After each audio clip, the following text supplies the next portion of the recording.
your attendance as I call your name. Madam Chair Sherry Allen. Here. Vice Chair Justin Sperano. Here. Board Member Jason Bodwell. Here. Board Member Fred Jewell. Here. Board Member Nathan Guntham. Here. Board Member Susan Major. Here. Board Member Kim Gay. Here.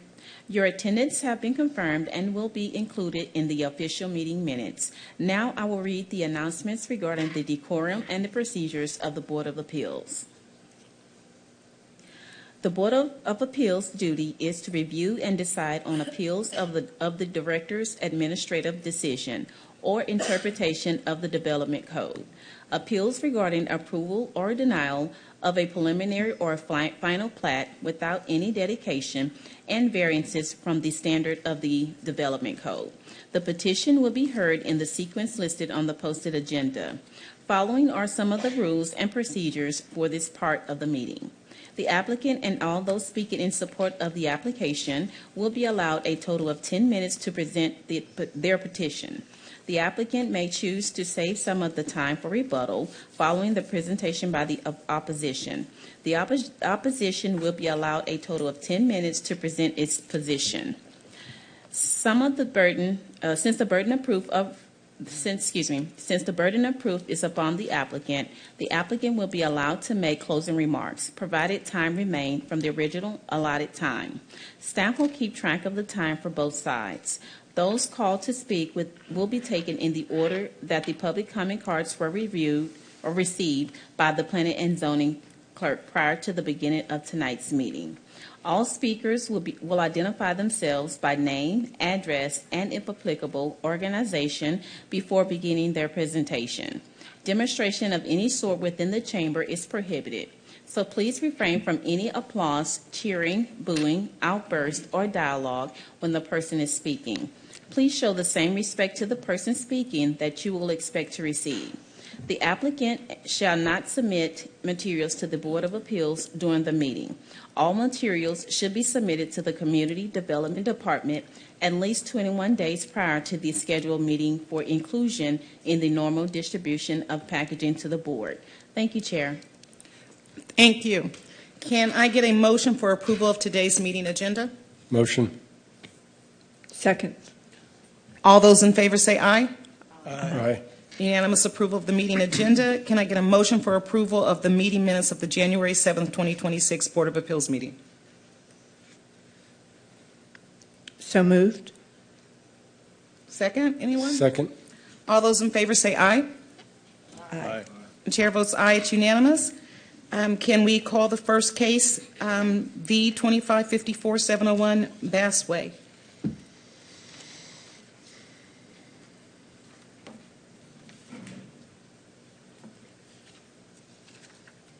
Good evening, Board of Appeals members and members of the public. Welcome to the February 4th, 2026 public hearing. Today we will be discussing variance case B2554-701 Bass Way. Staff's recommendation is denial. The applicants are requesting a variance from section 6.1.2.b to retain a building eave that encroaches into the 30-foot side street setback. The character area of the highlighted parcel is protected neighborhood, and the zoning is RD27. Here on the aerial image, you can see the lot. It has a normal rectangular shaped lot with a curve in the northwest corner of the lot at Bass Way and Mount Vernon Highway. Here is the survey where you can see the single-family home. The parcel is developed on a 0.62-acre lot with a 2-story home, a 3-car garage, landscaped rear yard with a covered porch, pool deck, spa, a covered patio with steps and a fireplace. The building eave is the roof to the covered patio on the north side of the home. The home was built in 2018, and the current homeowners purchased the property in 2019.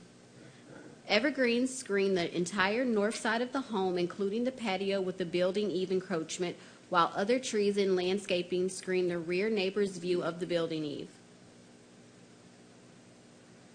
The partially enclosed patio addition was constructed without a permit and sited in February 2025.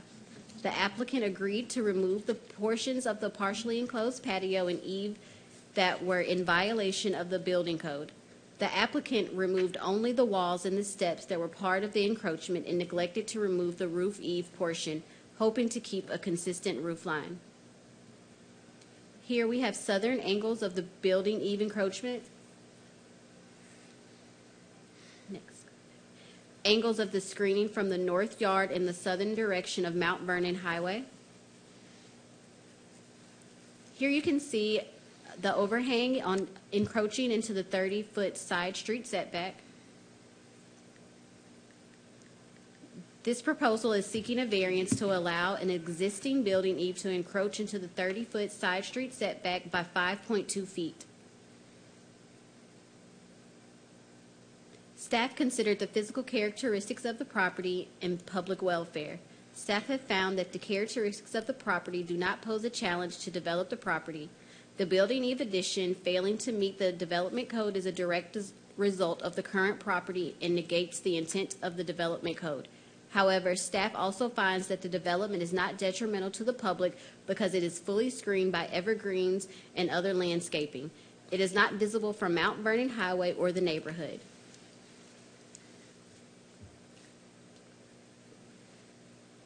Staff recommends denial for relief from Section 6.1.2.b to retain a building eave, roof eave that encroaches 5.2 feet into the 30-foot side street setback.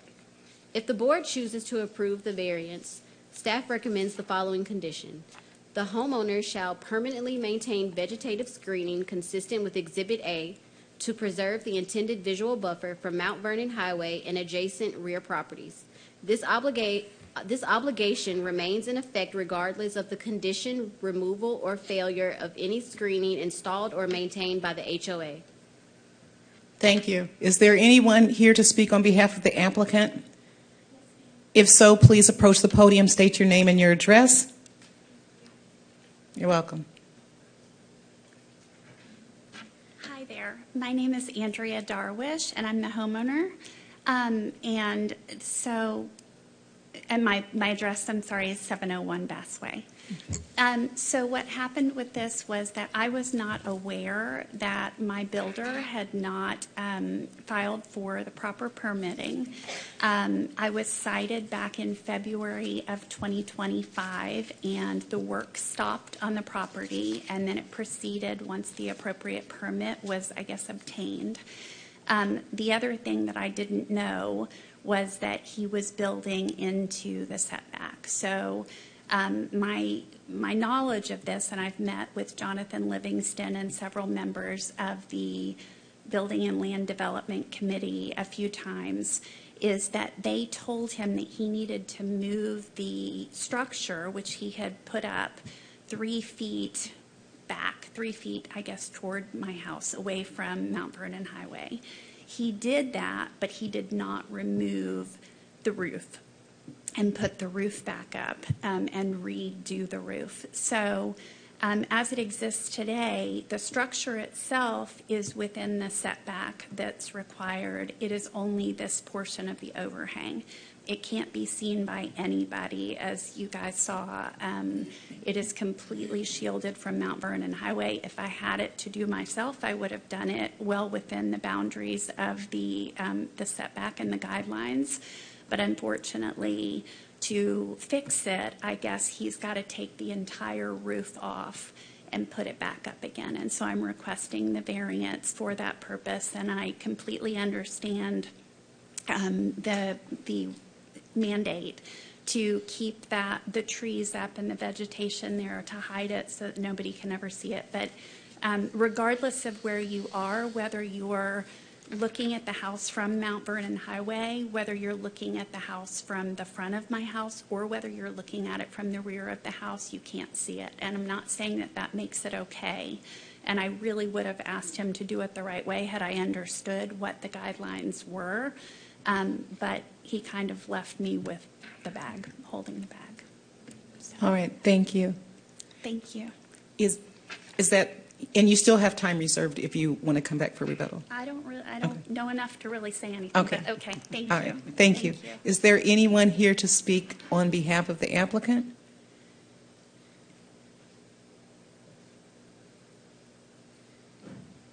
In support of the applicant, I misspoke. Is there anyone to speak in opposition to the application?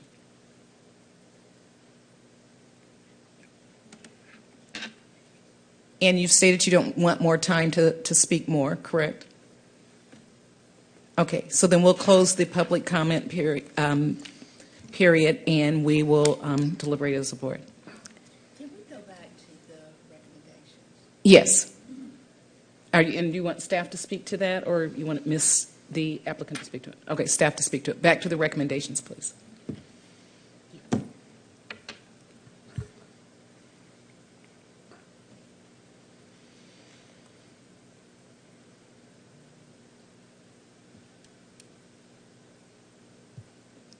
Do you have questions for Ms. Owens, for Planner Owens?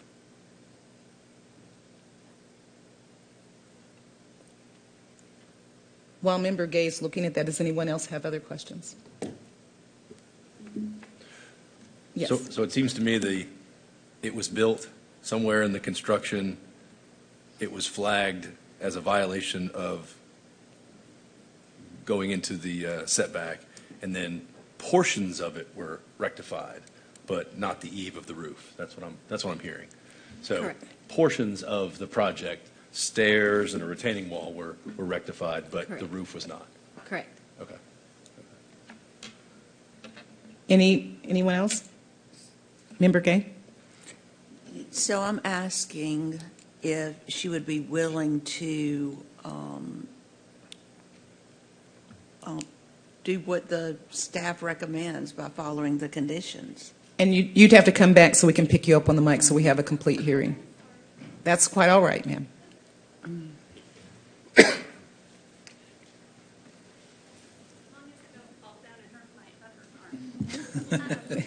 Take your time. No, it's okay. Yes, of course I would. There's no reason, I would never have a reason to take that vegetation down.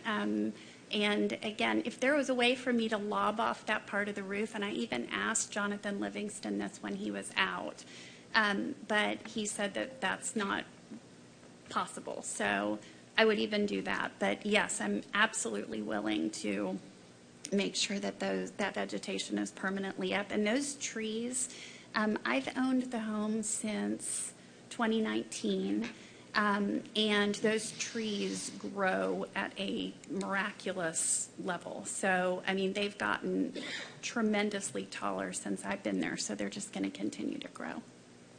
So, yes, ma'am. To add to what you were just talking about with your builder, sorry, is No, there of course. somebody else? No, go ahead. You said, he didn't follow the instructions on the roof, but when you were told that they didn't do that, you had the conversation with him, and he basically said he can't take off that section of the roof, otherwise he'd have to remove the whole structure, or what was the implication if he had to do that? Thank you. No, sir. So what happened was Jonathan Livingston actually came out himself to inspect the property. He was out with another gentleman named Steve, who's another inspector for Sandy Springs.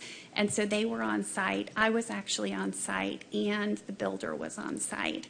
And so Mr. Livingston said that the builder had not followed the instruction that he'd been given to move the entire structure, that he had moved the building part, but that he hadn't brought the roof line in. And so I said, well, can't we just lob off that part of the roof then to make sure that it's good? And Jonathan said no, because of the eave or the slope of the roof, that couldn't be done. And so he was the one who actually recommended that I apply for a variance. Thank you. Thank you. Were you ever given a cost of what that would have, what cost you would have had to incur? No, ma'am, I Okay. was not. I'm sorry. All right, thank you. Does anyone else have questions of the applicant while she's here? Thank you, ma'am. Thank you. I'll stay close this time. Any other questions or comments? Everyone's shaking their head no, so is there a motion?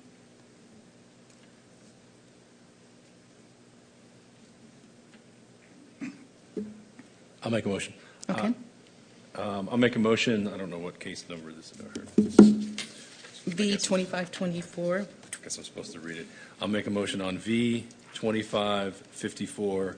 I make a motion to approve the variance with these conditions that are on the screen, that the homeowner shall permanently maintain a vegetative screening consistent what's in Exhibit A on the screen. Is there a second? Second? Okay. All those in favor say aye. Aye. Any opposed? And chair votes aye. It's unanimous. The variance request is approved.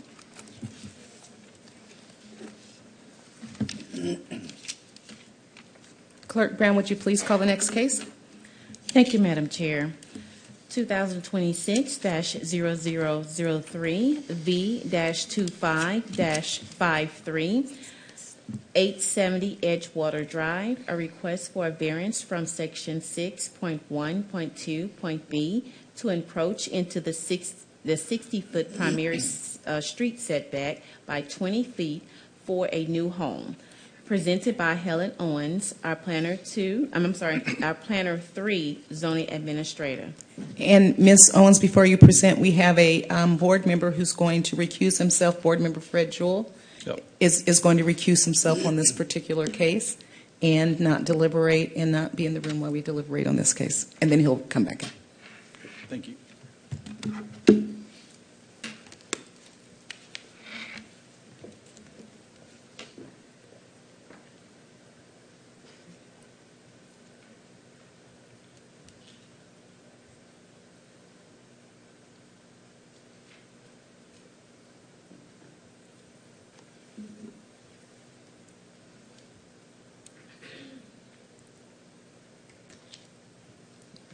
You may proceed, Ms. Owens. All right, today we will be discussing variance case V-25-53 at 870 Edgewater Drive.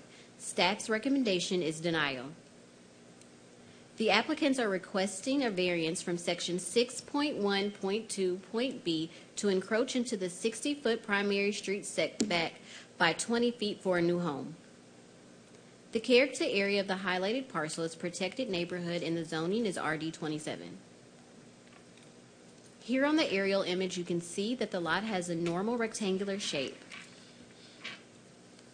Although the lot is a normal rectangular shape, it has a steep topography that slopes 20.75% to the rear of the property. Here is a survey where you can see the single-family home. The parcel is developed on a .80 acre lot with a 2-story home, a 2-car garage, and driveway. The entire property sits within the Metropolitan River Corridor. The home was built in 1968, and the current homeowners purchased the home in 1994. A culvert easement and swale route stormwater runs along the northeast side of the property, making around 6,801 square feet of the property unbuildable. On the left is a view of the front of the home facing north on Edgewater Drive. To the right is a view of the rear of the home facing south. Here we see angles of the rear yard in the slope facing north. Here is the proposed site plan. The applicants are proposing to demolish the current home and encroach into the 60-foot primary street setback by 20 feet for a new home. The green shaded area indicates the 20-foot setback encroachment. The yellow lines indicate the existing drainage easement. The blue line indicates the swale. The red shaded area indicates the buildable area. The applicants provided a code-compliant alternative design where all the site elements are within the buildable area. The site elements that are proposed to encroach include the 2-car garage, dining room, music room, and a covered porch. Staff considered the physical characteristics of the property and public welfare. Staff have found that the characteristics of the property do not pose a challenge to develop the property. Although the 20 feet encroachment is not detrimental to the public, it is a deviation from the development code. Staff finds that this property can be developed with all of the same site elements without the need for relief as seen on the provided alternative site plan. Rather, it would be a mere inconvenience, not a hardship, for the applicant to redesign or reconfigure their proposed house plan to fit the parameters of the subject property.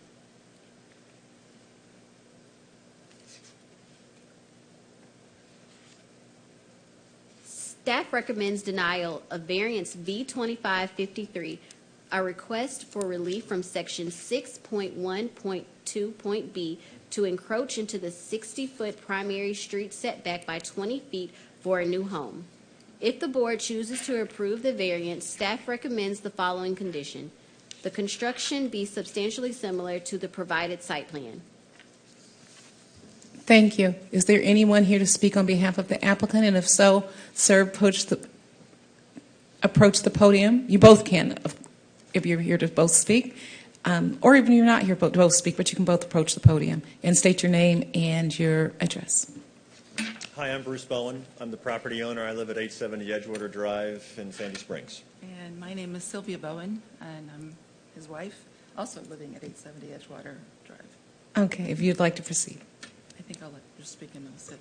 Yep. So as we introduce ourselves, and as noted, we've lived at the property for 30-odd years. My wife has lived in Sandy Springs for more than 45 years. It's just we're part of the city and we're part of the community, and this is just our home.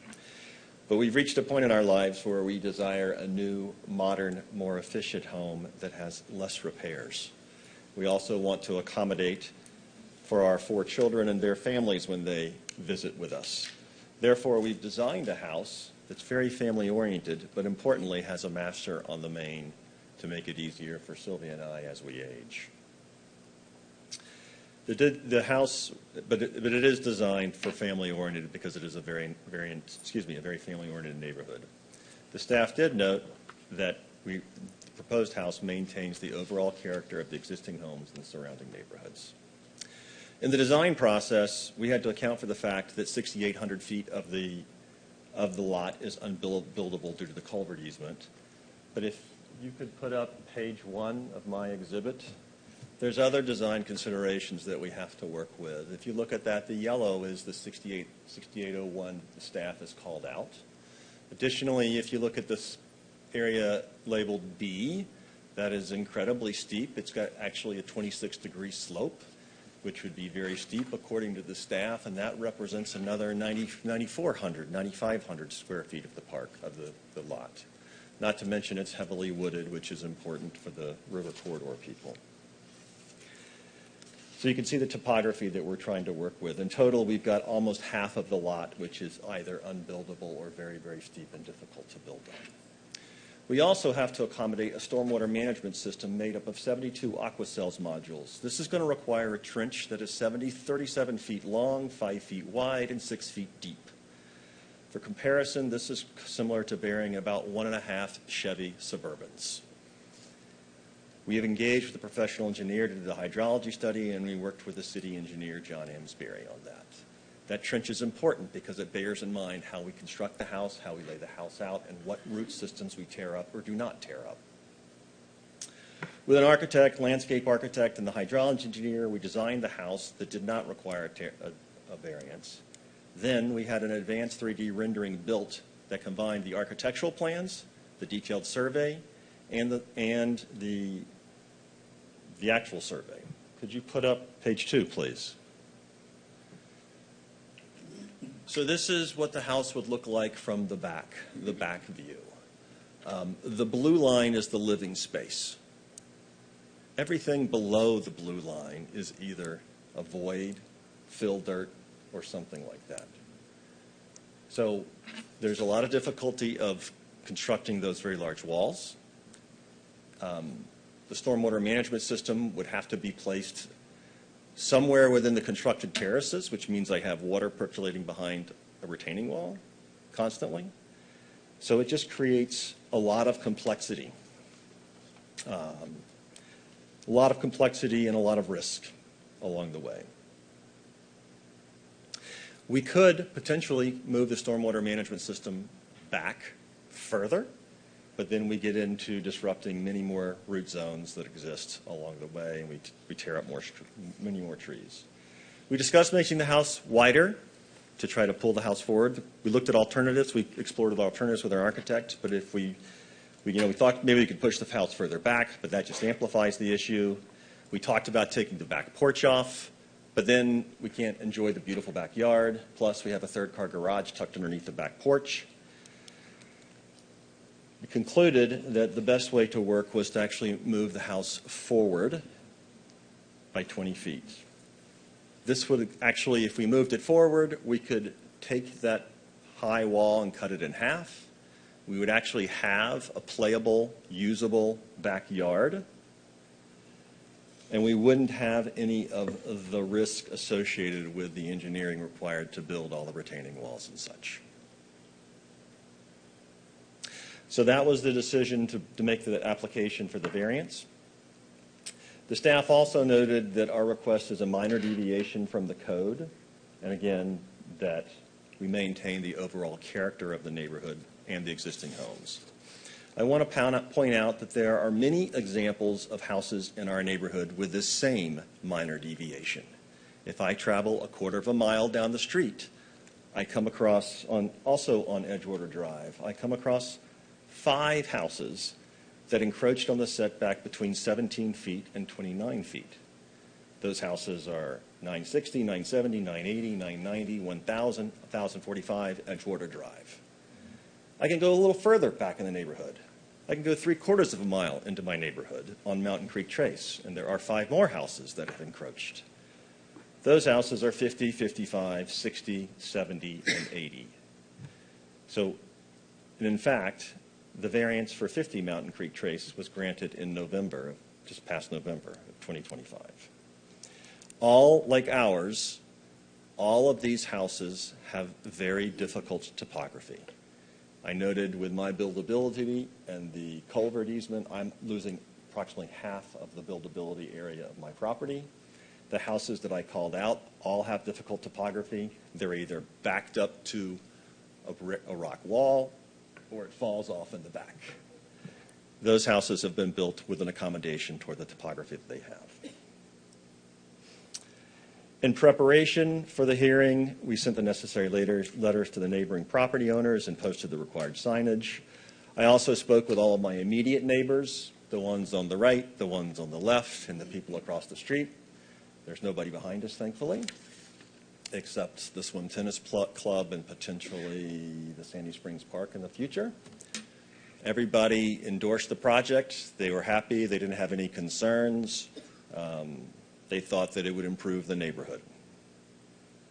So in summary, we're requesting a minor deviation to the building code to build a new modern home which will improve and maintain the overall character of the existing home and the surrounding neighborhood. We appreciate your consideration. Thank you, sir. And you still have 2 minutes and 50 seconds if you... I'll reserve my 2 minutes and 50 seconds. Okay. Thank you. Is there anyone to speak in support of the applicant? Is there anyone here to speak in opposition? Okay, so we'll close the public portion of this hearing and deliberate a support. And I do have a question for the applicant. Were you able to review a letter that was not in support? I did see that. Okay, yes. would you like to speak to that? I mean, I appreciate the woman's concerns. I mean, she has a right to her own opinion. But again, we have numerous cases of houses that have accommodated the unique topography of the different lots. I've called them out. And I think it's to the neighborhood's benefit and to everybody's benefit to upgrade the house and the neighborhoods and things like that. So while I appreciate her concern, my neighbors on either side who have to live with the eyesore don't seem to be concerned. Okay. And do you have any comment about what the Sandy Springs building official said about the other houses aligned with the front of the current house that you have? I mean, it will be a little bit far forward. There's certainly vegetation between, and if it helps, we'd be happy to put shielding vegetation up along the way. We're actually talking about, I don't know, 8 or 9 steps, actually. 20 feet is approximately 8 or 9 steps. It aligns quite nicely with an existing basketball goal that I have in the front yard, and I was able to, when I go to my neighbors, I said it's going to be about right here, and they're like, okay, that sounds fine. So nobody seemed to be objecting that I spoke with about it. Okay, thank you. Anyone else have any other comments or questions? Yeah, quick question. So the image you had on the screen with the blue line, so that is an image of a conforming home. That's conforming. Conforming. That's conforming to the 60-foot setback, yes. Is that the alt design that was in the presentation? I'm assuming, what is the alt design? The alternative design that did not require variance, is that what this is? The rendering is that, yes. Yeah. What I'm wondering is, do you have a schematic of the non-conforming design that you want to build? I did not spend the additional $3,000 to do a 3D rendering Got it. of the non-conforming. However, if you look at the original plans, it talks about the width of the wall. We're reducing that back wall. You could put that, I guess it's page 2. We're reducing the back wall by half. Got it. Because you're moving up the hill. Because I'm moving up the hill, Yep. right. And that, again, and then the other thing is, you see all the terracing to create some semblance of backyard. We'll be able to put a simple 4-foot gabion wall or something similar to that to have a playable backyard, which will have less complexity with all the construction.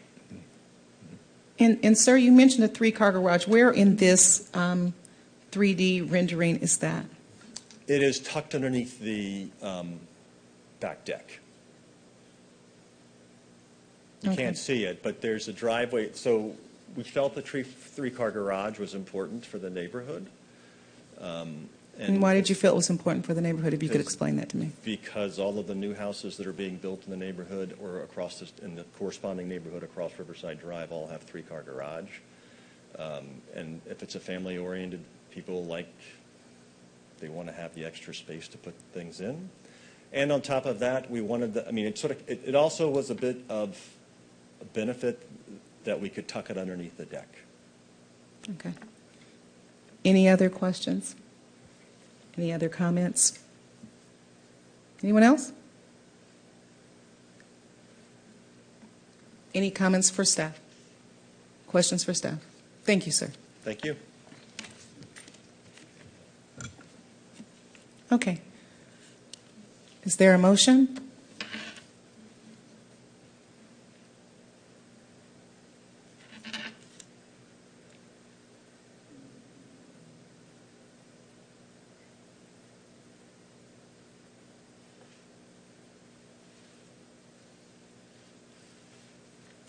Someone.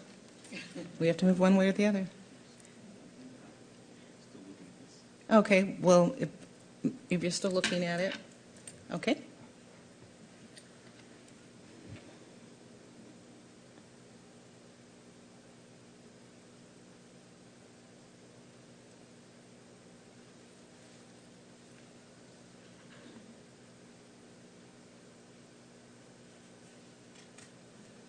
And so, question for the staff. The only variance is the 20 feet in the front. There's not a request to have any variance on the sides. Correct. Okay.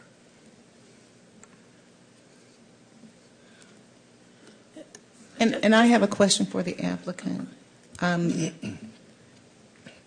going to ask you a question that you probably have already seen with the arborist, because you had made a statement about critical root zone impact.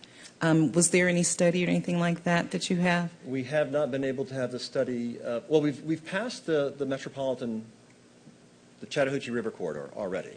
Okay. And pulling it forward will still pass the metropolitan river corridor. That's already been confirmed.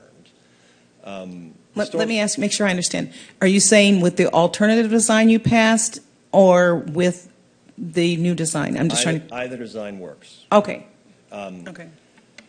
We have not set, the stormwater management kind of came up at the end. I was kind of shocked that I had to bury a Suburban and a half, but the original design, I think, was 6 Suburbans. And so working with John Amsbury, we got it down to a Suburban and a half. If I don't put it behind a retaining wall, which will make the retaining wall ultimately, I think, fail in 10 years, I have to run it a different direction right into the deep part of the backyard, which is heavily wooded, and I have not done the study, but my suspicion is it's going to rip up a bunch of root systems. Okay, so you don't have a study to support what you're saying. You're just saying that that's what you reasonably believe. Yes, because Okay. if I have to turn it a different direction and run it straight down or push it further down, I'm going to take out more trees with the stormwater management. Okay, and that's the alternative design you're talking about. With the invariance design, Uh-huh. there's additional risk of tree damage because of the stormwater management. With the variance design, I can easily accommodate that within the backyard that's there and within the Gabion wall system. So the variance design is less risky from a tree standpoint. But we don't have anything to support that. I have not Okay. had a chance All to right. talk with the arborist about it. I'm happy to go back and chat with Roger about that if that helps. Thank you, sir. Okay. And before you go, maybe I'm a little confused on the stormwater project. Explain that further to me. You're just talking about a stormwater pipe No. that needs to be buried? I mean, you talked about. I have over 5,000 feet of impermeable space, and because when I have to do 5,000 feet of impermeable space, I have to do a hydrology study. We engaged a professional engineer to do that study. She worked with John Amsbury on it. It's aggravated by the fact that the culvert in the backyard is carrying water from the rest of the neighborhood. Okay. And so I have to accommodate for that also. Okay. So it's that Suburban and a half. It's the 37-foot trench that's 5 by 5. That's about 1,100 cubic feet. So it's a trench. It's not buried pipe. It's a trench. It starts as a trench, and then you do a 6-inch layer of gravel. Then you do a 4-foot perforated pipe, and you do another 6-inch layer of gravel, and you do a foot of dirt on top of that. And you route every gutter, every driveway pipe, you route that to the stormwater management system. It's scheduled to hold 935 cubic feet of water, a 100-year flood. But it's also going to pick up every drop of rain that comes off a gutter is going to end up getting routed back to there. Okay. And that's a Sandy Springs requirement. And sir, you mentioned that you would be willing to go back and talk to the arborist about it. One of the other questions I have is, can you make a comment as to how you viewed if there was not, is the golf cart parking, is that third car garage? Is that what that's being referred to as in this? Yeah, Okay. there was a bit of a comment about the golf cart parking. Again, About it being, the front setback would be reduced? I could do that. The goal of the back deck was to create a welcoming space that can be used for a large family and their loved ones to enjoy the backyard and the view of the backyard.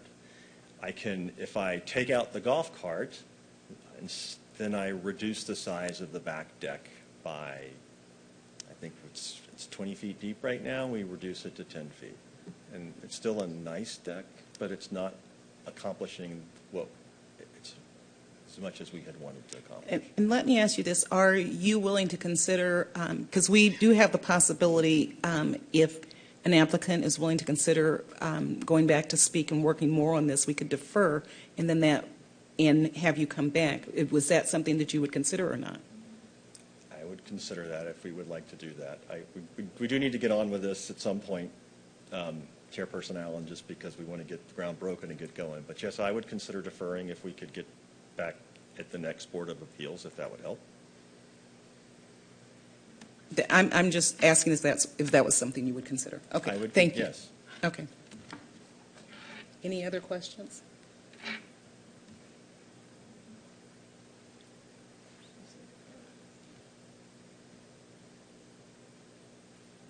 Does anyone want to make a motion?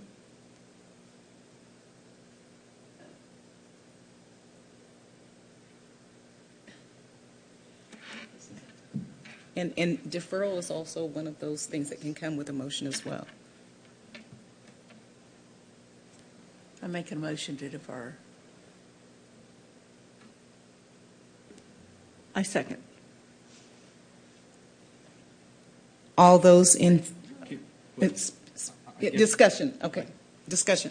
I Member get the Bottom. deferral, but there's no point in deferring unless we're asking them to bring additional information to us. That's what I was asking him, and he said he would be willing to do so, Okay. and that he would go talk to the arborist, is what I believe he said too. Okay. Because I was asking him questions about I that. was reading the arborist statements, and I might have missed that, so, okay. Okay.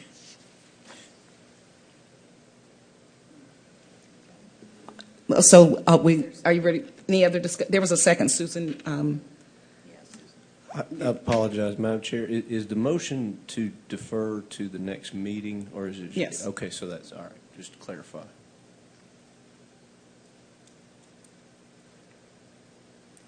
So what the motion that's on the floor is to defer this case to the next meeting, give the applicant a chance to go back and talk to both the arborist, the building official, maybe something more can be worked out, and it would be the next meeting. That's what the motion on the floor is. Just that you know, it's possible, right now we don't have cases for March, so we'll be putting this one on March or moving it to the next one, so, and we can do April. Take it to. But this case by itself could also be put on March, Right. couldn't it? Yes.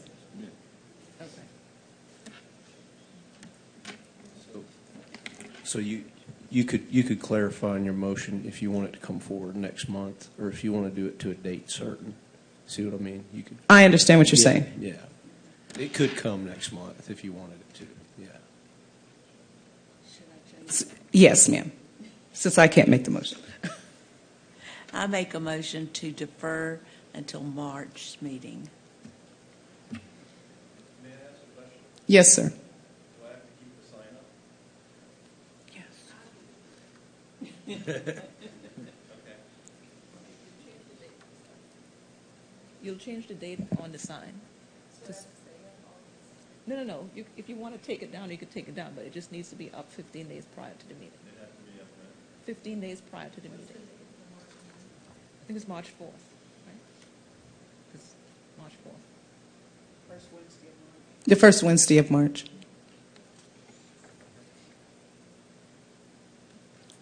Any further discussion? Yeah, I was hoping that we could also ask staff to address the letter of opposition that made a distinction between the houses that do have the 30-foot setback versus the 60-foot setback. Yeah, I'm sure we can. Yeah. Is that correct? But that's not in the motion, but we can ask staff to address any concerns that we have. Yep. This homeowner seems very concerned. And staff provided that with us, so that's what we would like staff to do before the March meeting as well. Yep. And we still have the same motion on the floor. Is there a second to that motion? I'll second. Okay. Any further discussion from the board? All those in favor of deferring this case to the next meeting in March, on March 4th, say aye. Aye. Is there anyone opposed? Chair votes aye. It's unanimous on March 4th, and during that time, we will also have staff address the issues in the opposition letter. Thank you. Can you call the next case, Clerk Brown? Yes, ma'am. Wait, we can't call the next case. Can someone ask Board Member Jewell to come back?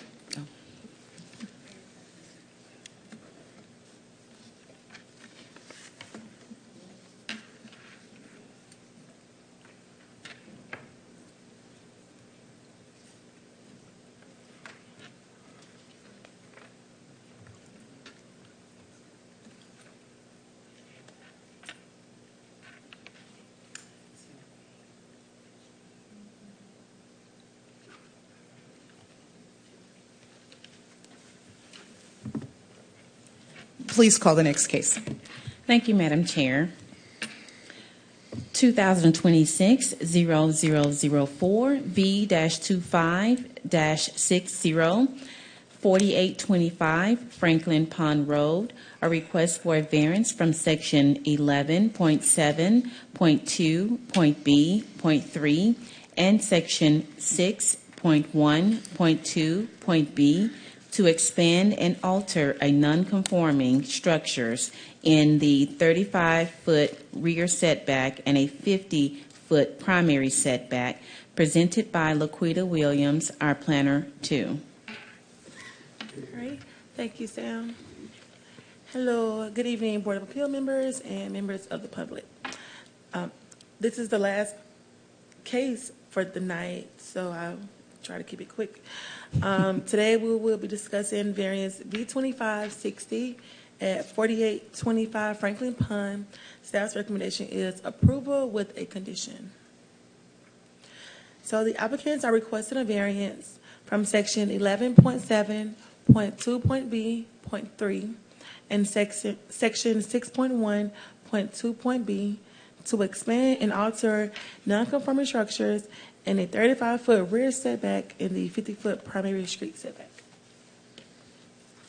The character area of the highlighted parcel is protected neighborhood, and the zoning is RD18.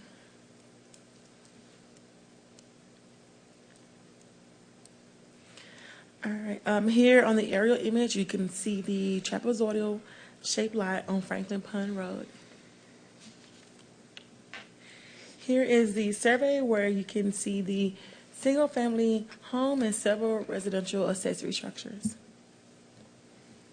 The RD18 parcel is developed on a 0.67 acre lot with a 2-story single-family home, a 2-car garage, porches, and a rear deck.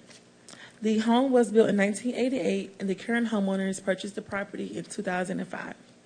The north portion of the property is encumbered with a stream and its associated buffers, making approximately 12,560 square feet of the 18,000 square foot lot unbuildable without a variance. The lot is within the Nancy Creek Declared Sensitive Area and sits east of Franklin Pond Road.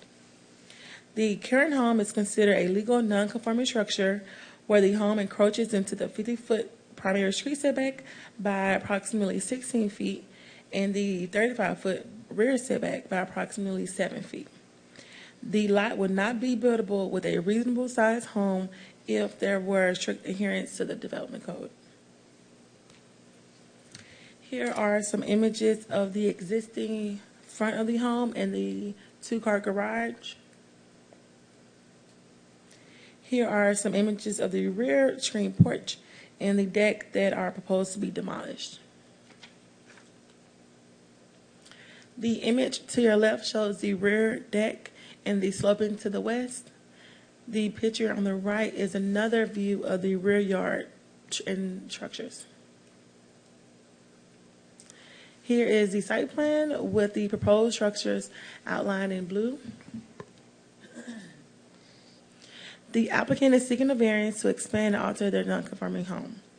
Per the Santa Springs Development Code 11.7.2.b.3, the non-conforming structure's continuance, no new non-conformity may be created by an expansion, alteration, or rebuilding.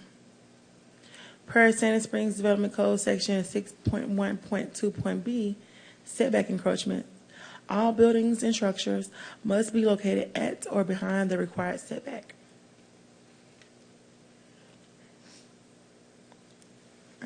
In the 50-foot primary street setback, the applicants are proposing to enclose and expand the front of the home by approximately 100 square feet to create a mudroom. 55 square feet of the mudroom is proposed to be within the setback. With an addition of a second floor, this increases the nonconformity. The existing front porch will be demolished and replaced with a new front porch. In the 35-foot rear setback, the proposal includes demolishing a 967 square foot wood deck that includes a sunroom, a screen porch, while also replacing it with a new 600 square foot sunroom and deck. This development decreases the amount of impervious surfaces. The applicants are also proposing to add 478 square feet of green permeable area within the setback. You can stay right here, Sam. Oh, let's go back. Thank you. As always, staff considered the development code, the Next 10 comprehensive plan, and the physical characteristics of the property. Staff has found that due to the building setbacks, the stream, and its buffers, the applicants will be unable to reasonably expand or improve their home, resulting in an extraordinary hardship.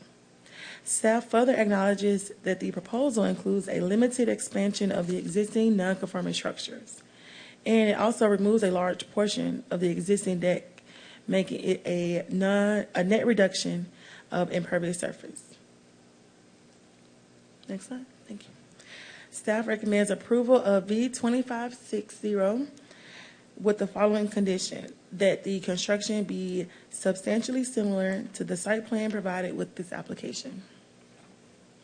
Thank you. Is there anyone here to speak on behalf of the applicant? Please approach the podium and state your name and the address for the record.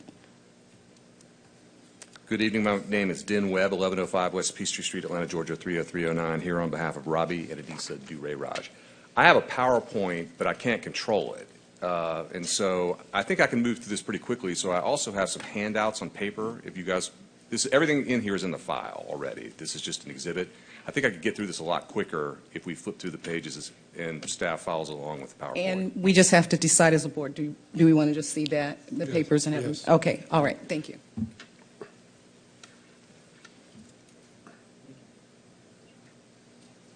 Thanks. Thank you. Thank you, sir.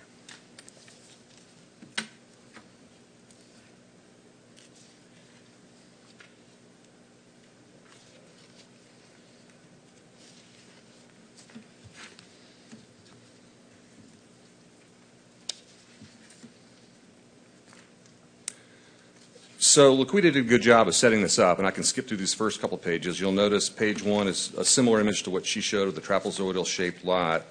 This property has every irregularity it can. Obviously, it's irregular in size. Laquita talked about the fact that it has a significant drop. It slopes from south to north, but it really slopes on the north side as the land travels down to a creek in the pond you can see in the photos.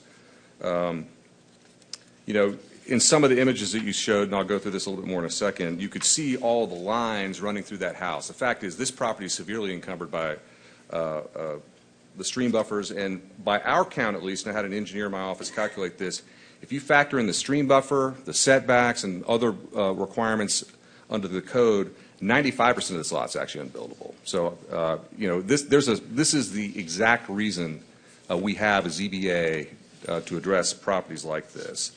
If you look at, we can skip pages 2 and 3. Those are just similar images to what staff showed. Page 4 is actually the site plan that staff used as well. The next page is just a blow-up so you can see the actual buffer lines. I found this site plan a little bit hard to read, so I had that image created just so you can really understand the impact of the stream itself. But the fact is, this is a pretty simple request if you really boil it down. I know the documentation looks complicated, but it's not. This house today encroaches into the front setback. That's the way it was built back in 1987. The Durey-Raj family plans a renovation in addition to the home, and I'll show you some elevations in a second. But they're staying within the existing footprint of the house. They're not getting any part of this addition or renovation on the front closer to the street, except for the mudroom that you saw or you heard about, and I'll show you again an image of that in a minute. It'll project about 1.5 feet closer to the road, and it's about 12 feet in width. That's the sole reason we need a variance on the front of the property. And there's sort of a similar story on the rear.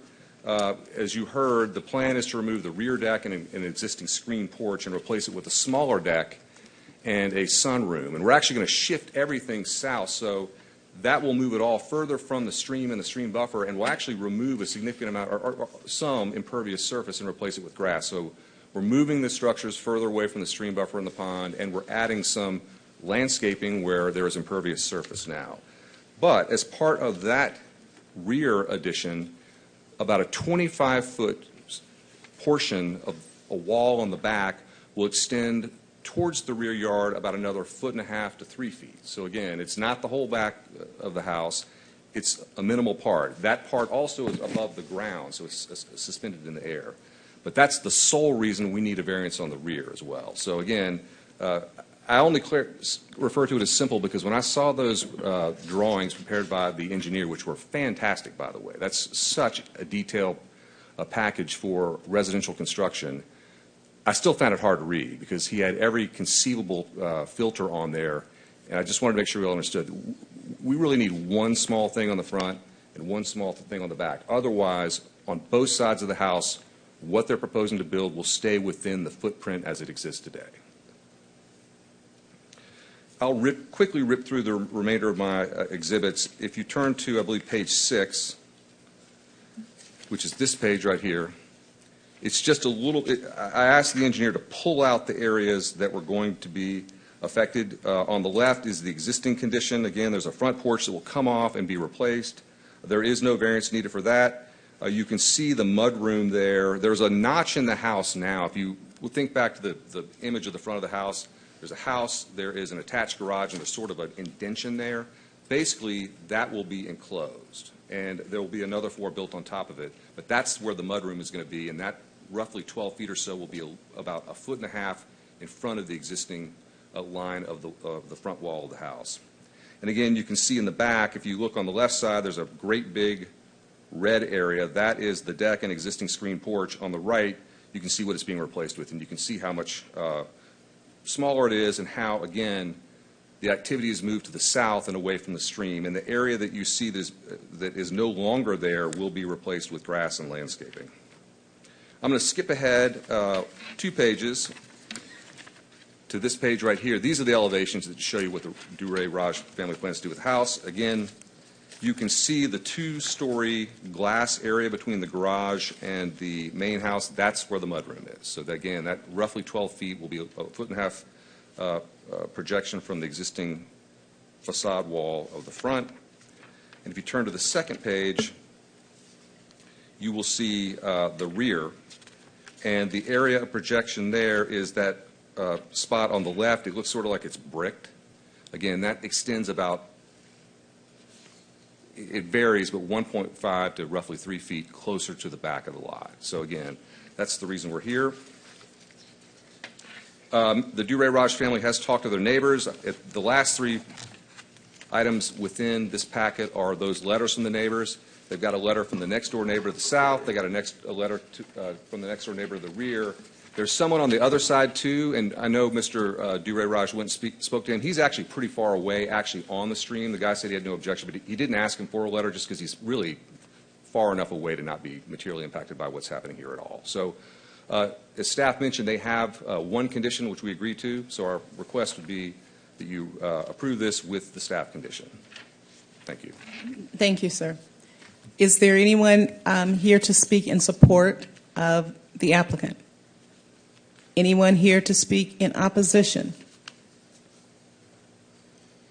We'll close the public comment portion now and deliberate as a board. Any questions for staff or the applicant? No? No one has any questions? No comments? Okay. Well, does anyone have a motion? Member Serrano? Yeah, I'd like to make a motion to approve variance V2560, request for relief from section 11.7.2.B.3 and section 6.1.2.B to expand and alter nonconforming structures in the 35-foot rear setback, 50-foot primary setback, with the condition that the construction is substantially similar to the site plan provided within the application. Is there a second? Second. A second. All those in favor say aye. Aye. Any opposed? Chair votes aye. It's unanimous. The request for variance is approved. Now turning to the next item on our agenda, ongoing business, election for chair and vice chair. And nominations are open for that at this time. I'd like to make a motion to nominate Sherry Allen for chair. And all those in favor of the motion to nominate Sherry Allen May to be chair of the Sandy Springs Board of Appeals, say aye. Aye. Aye. Any opposed? I'm not going to vote for myself, so, but thank you. Thank you. Can I get a motion to nominate? I can nominate, I just can't make a motion, but I would like to nominate our current vice chair, Justin Sperano. And anyone else, of course, can make their nomination too. But I can't make a motion. I'd like to make a motion Okay. to elect Justin Sperano as vice chair. Is there a second? I'll second that. Okay. All those in favor say aye. Aye. Aye. Chair votes aye, and I believe it's unanimous to elect Vice Chair Justin Sperano. Thank you. Any new business? Congratulations, new and returning chair and vice chair. Thank you. Yes, we do have new business. We have a date for our retreat. We got the room and a date, March 20th, 2026. That's a Friday. And it's during the day, of course. We usually have breakfast and lunch provided by City Springs Bar. And You said March 20th? March 20th, yes. Mhm. And I know if you guys want to suggest any speakers, topics, we're here to take those suggestions and compile our agenda in the next few weeks. Okay. Thank you. And especially if there's particular areas that you would like them to go into more that will help us with our work, that would be great if you would let, I was going to say Michelle, but Ms. McIntosh Ross know.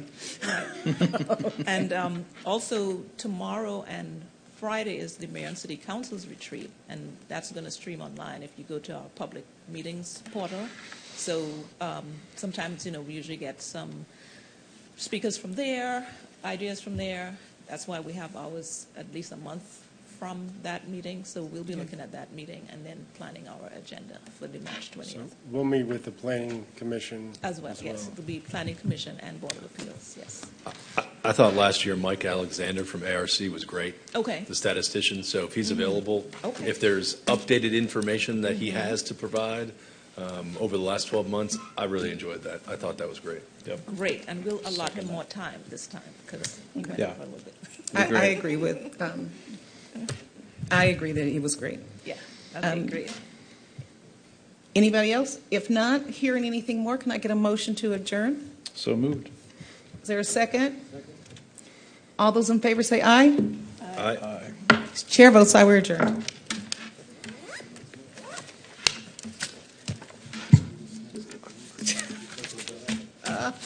We deferred it. That was a tough one.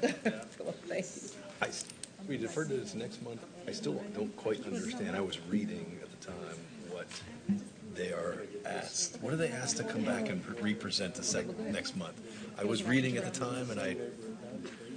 Something to do with arborists. Yeah, because they're always the